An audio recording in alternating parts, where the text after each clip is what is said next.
parents. Does this sound familiar? Children often say to their parents, "Why should I do that?" after the parents have given a command. There's way more to be said to a child about obedience than just "because I said so." Well, what more would one add? Well, let's see what the Lord has added. Children, obey your parents. Here's an addition. In the Lord. That's a huge addition.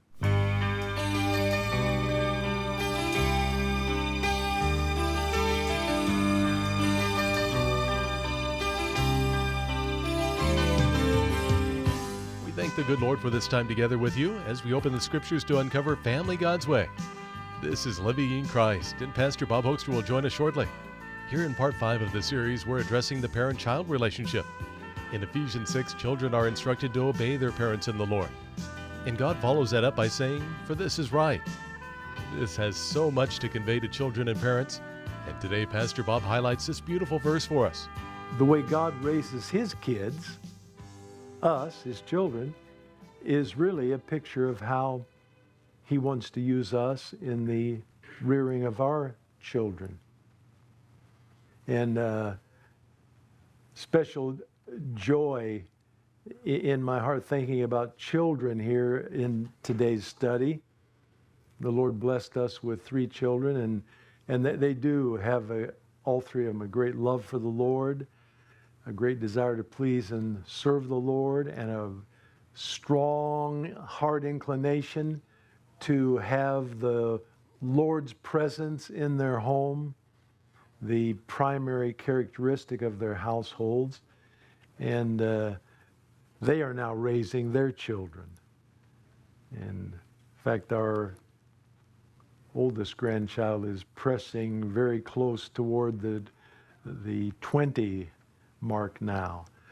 And praise be to the Lord, yesterday afternoon, actually, the Lord added a 12th grandchild to our family for my wife and I. So we are bubbling over with joy on that.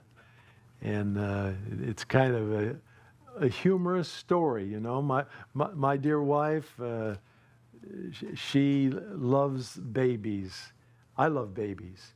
She triple loves babies. and she loves grandbabies. And early on she announced to the family way back that it was on her heart that God might give us 10 grandchildren.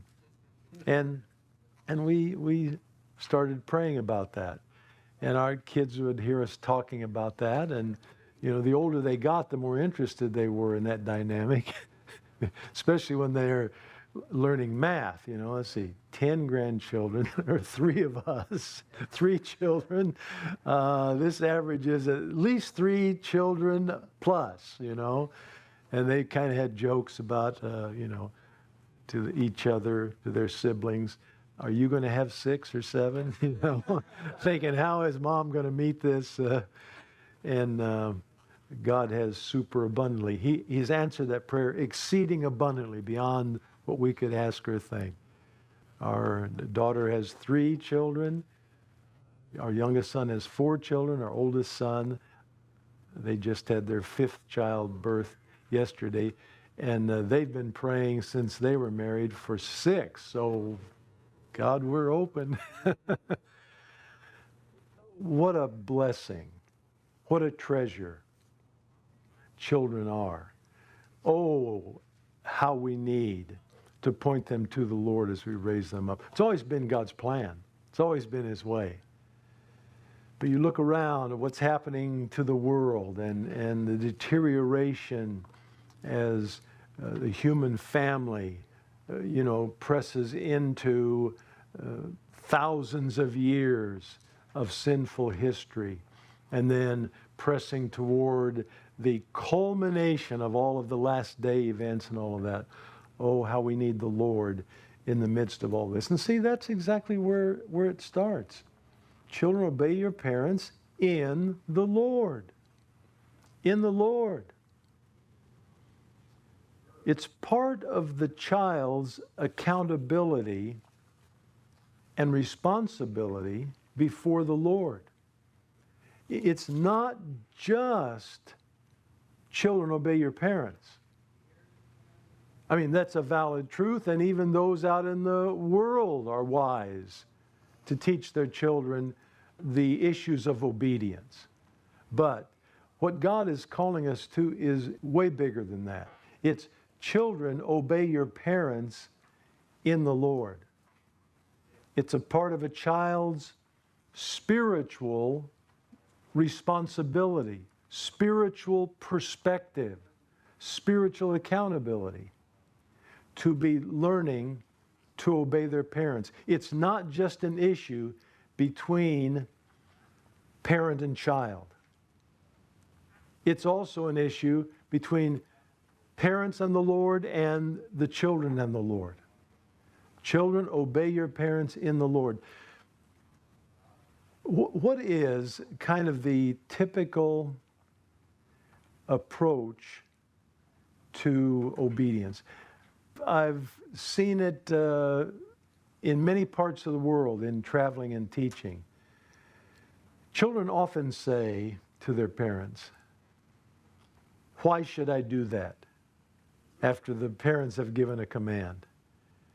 And it's been almost humorous in settings like over in Millstadt at the conference center, the castle in Austria, where multicultural conferences go on. They come from all over Western Europe, sometimes Eastern Europe, sometimes both. And one day I was teaching on this and sort of asked them what their response was when their children say, "Why should I do that?" And it was astounding. Nation after nation, Hungary, Romania, on and on and on, Germany, France. At the missions conference, I'm thinking particularly, they're from all over Europe and beyond. And it was almost unanimous in everyone who responded. Their response was, "Because I said so." Instruction to children. Children's response, "Why? Why should I do that?" And the parents, in fact, we had them all say it in their own language. It was quite beautiful. "Because I said so." Now, in one sense, that is biblically acceptable thinking. But it is absolutely not biblically exhaustive thinking. There's way more to be said to a child about obedience than just "because I said so." Well, what more would one add? Well, let's see what the Lord has added. Children, obey your parents. Here's an addition. In the Lord. That's a huge addition. To teach that truth to children. Kids, God is involved in our family relationships, and He's looking on and interested and wants to have an impact on our relationship as parent and child. And in this verse, as your responsibility of obedience in the Lord. Boy, in the Lord. When you add the Lord into human relationships, there is the potential for everything to be made new or being made new. Yeah, kids have a sense of respect and fear for their parents when they're little. I mean, hopefully not fear and dread or terror, but a respect. I know I had a fear of my father. I was never afraid of him in that sense of the word. He was a kind and a good man, Chaplain Ray was, and I have great memories of him from smallest childhood up until I was a grandfather and he was a great-grandfather. But I did respect him. And I respected his walk with the Lord, even in those rebellious years where I was indulging myself and not pursuing after the Lord. But to bring the Lord into this situation, it's not just mom and dad and the kids. It's mom and dad and the kids with the Lord present in all that's going on. And children, Obey your parents in the Lord. In the Lord. And then another issue is added. For this is right. For this is right. In other words, this is a matter of righteousness. Children obeying parents is not just a cultural, traditional issue, though that appears more or less in cultures as well. But it's not a mere tradition issue. It's not an adult domination issue.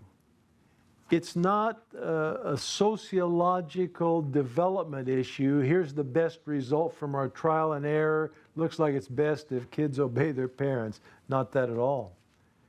It is something that is divinely correct. It's right. In fact, I think a great biblical word to use on this truth, it's a matter of righteousness.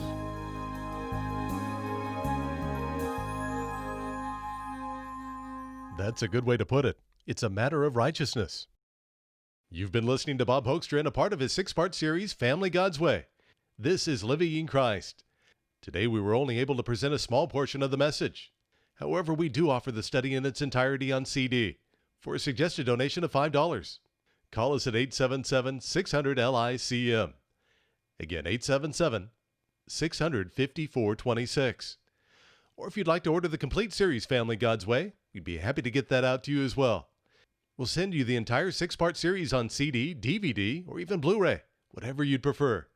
Again, phone us at 877-600-LICM. Or for instant access, download the audio files from our website. Look for our media library at livinginchrist.org. Again, we're at livinginchrist.org.